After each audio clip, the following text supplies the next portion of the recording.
Hello there. So this is a quick video and it's on the subject of the dollar.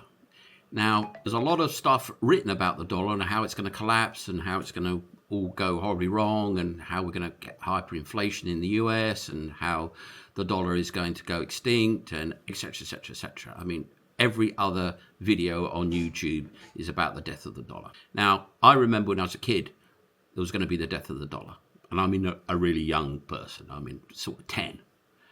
And that's, I don't know, a little time ago. But anyway, every decade since, the dollar is going to die. The American deficit is enormous and it's going to crush everything, etc, etc, etc.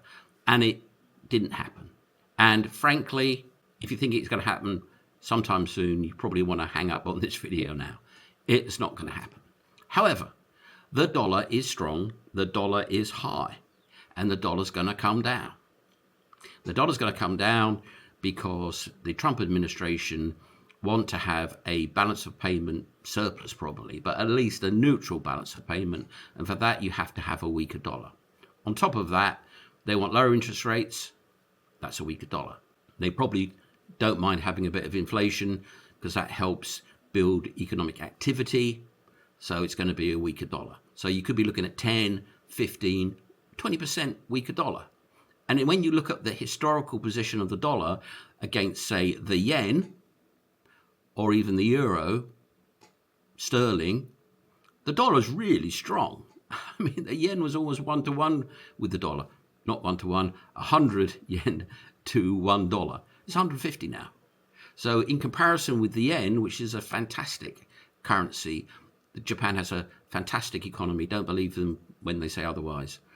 It's absolutely massively strong is the dollar against the yen, for example.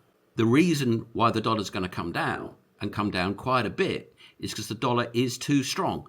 It's too strong for what America plans to do, which is re-industrialize and have a balance of payments which is driven by exports and less imports. Now, a weaker dollar means your imports are more expensive and your exports are cheaper. And that is something that the American administration is pushing for. So the dollar is coming down. Don't know how far, but quite a long way. So how can you take advantage of this? Institutions are taking advantage of this now, which is to short the dollar. So you can go and short the dollar, but there's another way to do it, and that is to have equities that are not denominated in dollars.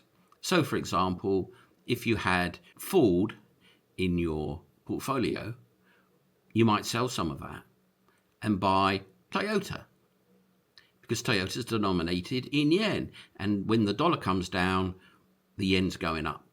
So you've got a car company that's as good as any other car company, but actually it's a yen position, or if you want to look at it, a short dollar position. As most of my viewers are American investors, they might go, well, how am I going to buy Toyota? And actually, it's not that difficult because there's a lot of fantastic companies all around the world that are denominated as ADRs. So they're denominated in dollars, but actually you're buying foreign currency when you buy their stocks, even though you're paying in dollars, even though it's listed on the NYSE or the NASDAQ.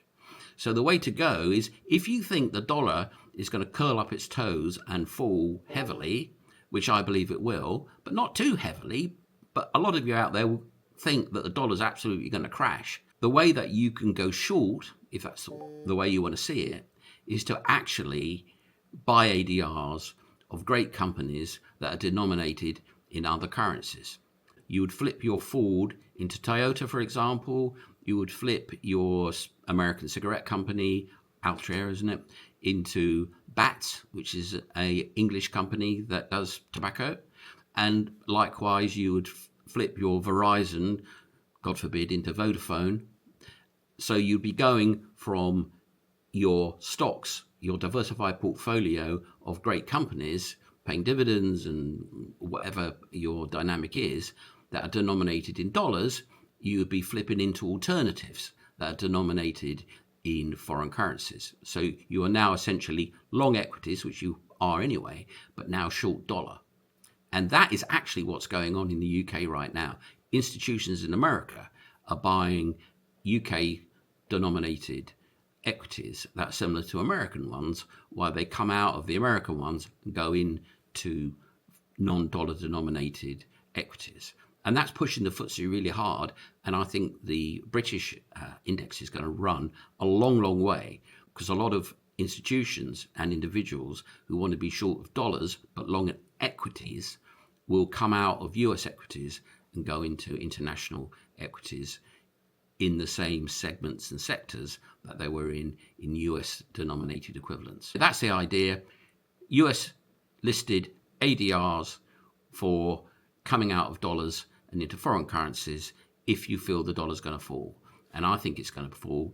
And I think the logical thing for people who want to remain long equities, and why not, that's a great place to be, would be to flip out of dollar denominated companies into the equivalents that are not dollar denominated. And that will hedge you against a potential heavy fall of the dollar. Anyway, thank you very much for watching. See you again soon. And we'll be talking about gold, Bitcoin, and oil and other commodities, as well as foreign currencies. Now, I'd just like to thank my members who have joined the membership part of this channel, and I'll be providing more membership-only videos going forward. And for those of you that like the really nitty-gritty of the market and all the more technical stuff, that's where that will be. And the more general stuff, like I've just spoken about now, is going to be essentially free to air. But the stuff for those hardcore speculators, hardcore investors, will be membership only. Anyway, see you again soon in another day or two. Bye now.